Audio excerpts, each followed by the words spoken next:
Welcome back. Chapter 5. Back on this side of the door. Because the game of hide and seek was still going on, it took Edmund and Lucy some time to find the others. But when at last they were all together, which happened in the long room where the suit of armor was, Lucy burst out, "Peter, Susan, it's all true. Edmund has seen it too. There is a country you can get to through the wardrobe. Edmund and I both got in. We met one another in there, in the wood. Go on, Edmund. Tell them all about it." "What's this all about, Ed?" said Peter. And now we come to one of the nastiest things in this story. Up to that moment, Edmund had been feeling sick and sulky and annoyed with Lucy for being right, but he hadn't made up his mind what to do. When Peter suddenly asked him the question, he decided all at once to do the meanest and most spiteful thing he could think of. He decided to let Lucy down. "Tell us, Ed," said Susan. And Edmund gave a very superior look, as if he were far older than Lucy. There really was only 1 year's difference. And then a little snigger and said, "Oh, yes, Lucy and I have been pretending that all her story about a country in the wardrobe is true. Just for fun, of course. There's nothing there, really." Poor Lucy gave Edmund one look and rushed out of the room. Edmund, who was becoming a nastier person every minute, thought that he had scored a great success and went on to say, "There she goes again. What's the matter with her? That's the worst of young kids. They always—" "Look here," said Peter, and turning on him savagely. "Shut up! You have been perfectly beastly to Lou ever since she started this nonsense about the wardrobe, and now you go on playing games with her about it and setting her off again. I believe you did it simply out of spite." "But it's all nonsense," said Edmund, taken very aback. "Of course it's all nonsense," said Peter. "That's just the point. Lou was perfectly all right when we left home, but since we've been down here, she seems to be either going queer in the head or else turning into a most frightful liar. But whichever it is, what good do you think you'll do by jeering and nagging at her one day and encouraging her the next?" I thought, said Edmund, but he couldn't think of anything to say. "You didn't think at all," said Peter. "It's just spite. You've always been beastly to anyone smaller than yourself. We've seen it at school before." "Do stop it," said Susan. "It won't make things any better having a row between you two. Let's go and find Lucy." It was not surprising that when they found Lucy, a good deal later, everyone could see that she had been crying. Nothing they could say to her made any difference. She stuck to her story and said, "I don't care what you think, and I don't care what you say. You can tell the professor, you can write to Mother, or you can do anything you like. I know I've met a fawn in there, and I wish I'd stayed there, and you're all beasts. Beasts!" It was an unpleasant evening. Lucy was miserable, and Edmund was beginning to feel that his plan wasn't working as well as he had expected. The two older ones were really beginning to think that Lucy was out of her mind. They stood in the passage talking about it in whispers long after she had gone to bed. The result was that the next morning they decided they would really go and tell the whole thing to the professor. "He'll write to Father if he thinks there's really something wrong with Lou," said Peter. "It's getting beyond us." So they went and knocked at the study door, and the professor said, "Come in," and got up and found chairs for them, and said that he was quite at their disposal. Then he sat listening to them with the tips of his fingers pressed together and never interrupting till they had finished the whole story. After that, he said nothing for quite a long time. Then he cleared his throat and said the last thing either of them expected. "How do you know," he asked, "that your sister's story is not true?" "Oh, but," began Susan, and then stopped. Anyone could see from the old man's face that he was perfectly serious. Then Susan pulled herself together and said, "But Edmund said they had only been pretending." "That is a point," said the professor, "which certainly deserves consideration. Very careful consideration. For instance, if you'll excuse me for asking the question, does your experience lead you to regard your brother or your sister as the most reliable? I mean, which is the more truthful?" "That's the funny thing about it, sir," said Peter. "Up till now, I'd have said Lucy every time." "And what do you think, my dear?" said the professor, turning to Susan. "Well," said Susan, "in general, I'd say the same as Peter. But this couldn't be true. All this about the wood and the fawn, that is more than I know, said the professor. And a charge of lying against someone whom you have always found truthful is a very serious thing indeed.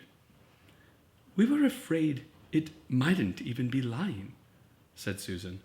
We thought there might be something wrong with Lucy. Madness, do you mean? Said the professor quite coolly. Oh, you can make your minds easy about that. One has only to look at her and talk to her to see that she is not mad. But then, said Susan, and stopped. She had never dreamed that a grown-up would talk like the professor did and didn't know what to think. Logic, said the professor half to himself. Why don't they teach logic at these schools? There are only 3 possibilities. Either your sister is telling lies, or she is mad, or she is telling the truth. You know she doesn't tell lies, and it's obvious that she's not mad for the moment, and then unless any further evidence turns up, we must assume that she is telling the truth. Susan looked at him very hard, and was quite sure from the expression on his face that he was not making fun of them. But how could it be true, sir? Said the professor. Why do you say that?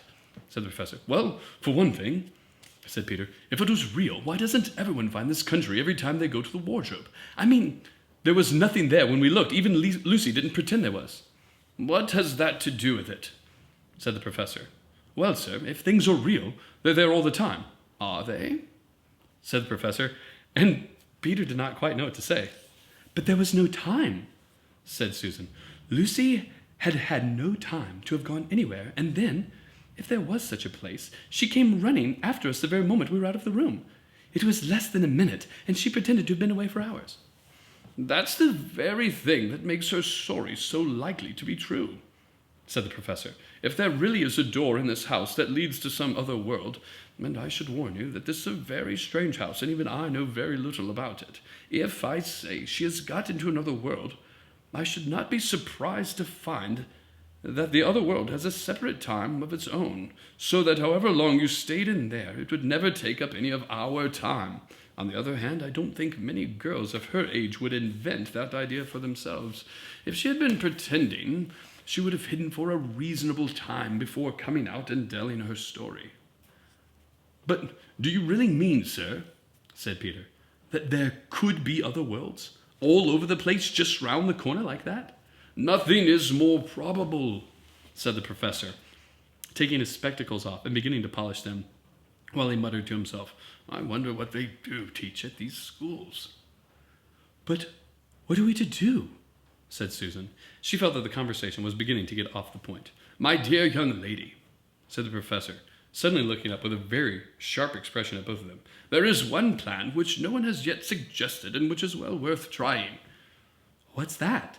Said Susan. We all might try minding our own business, said he, and that was the end of the conversation. After this, things were a good deal better for Lucy.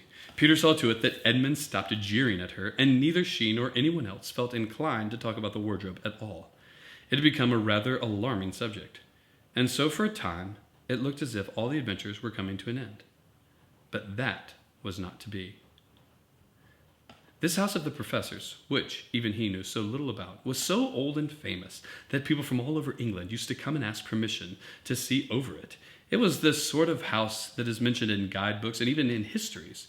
And well it might be, for all manner of stories were told about it, some of them even stranger than the one I'm telling you. And when parties of sightseers arrived and asked to see the house, the professor always gave them permission, and Mrs. Macready, the housekeeper, showed them round, telling them about the pictures and the armor and the rare books in the library. Mrs. Macready was not fond of children, and did not like to be interrupted when she was telling visitors all the things she knew.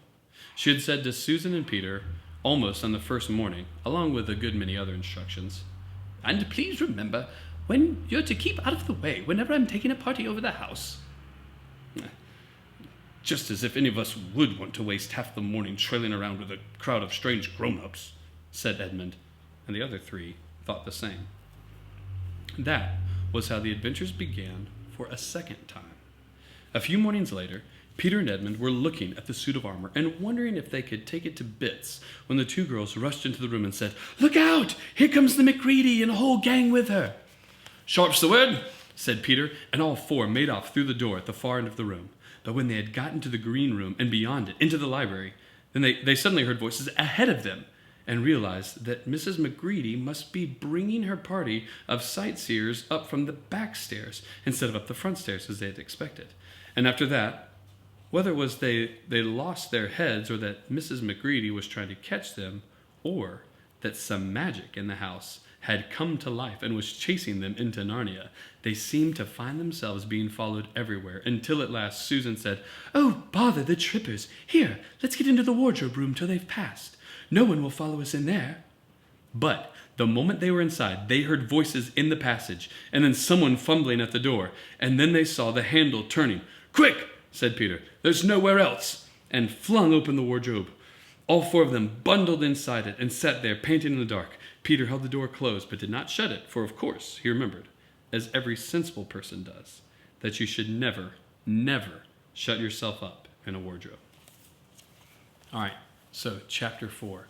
This is, to me, is one of the coolest parts of the book because you've got Peter and Susan are so confused. What are they supposed to do? Lucy, who is a trustworthy person, is telling them something, and Edmund, who is not as trustworthy, is telling them something else. But it's hard for them to believe what Lucy is saying because Lucy is talking about an imaginary world that you can only get to sometimes that's through a door and basically a closet that once you get in there, when you come out, no time has gone by. It doesn't make any sense. And so they go and talk to the professor. Now, this is where C.S. Lewis does some of his best work of practical apologetics because he says there's only 3 options for what Lucy's doing. Lucy is either lying to them, or she's out of her mind, or she's telling them the truth.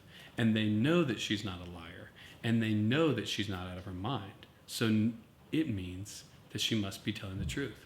Well, this is just really good common sense, but also C.S. Lewis is doing this so that we can think, man, what does that mean about Jesus? Because Lewis will use this same argument talking about Jesus in Mere Christianity. We'll say that Jesus was either a liar because he claimed that he was the Son of God. He was a lunatic because if he said he was the Son of God and he wasn't, then he's crazy and out of his mind. Or the only other good option is that Jesus really was who he said he was, that Jesus really was God's Son sent to the world to save us.